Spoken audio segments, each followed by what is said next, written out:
Camomilla! Sono qua che ti aspetto! I soprannomi dei gondolieri. Per oggi ho cambiato zona. Devo portare in piazza.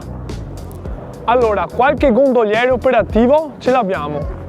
Vediamo se riusciamo a trovare anche qualche soprannome. Ricky, perché ti chiama Camomilla?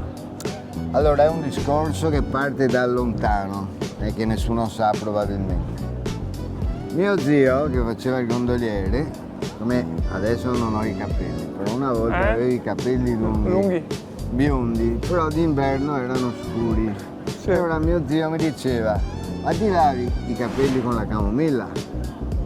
E da lì mi è rimasto Camomilla, poi il soprannome si addice perché sono molto calmo. Calmo. Fai robe qua fiacca. Qua è mesa. Qua è mesa. Ecco, tutto qua. Questo è il motivo perché mi chiamano Camomilla. Sei un grande! Se volete conoscere altri soprannomi di gondolieri, continuate a seguirmi.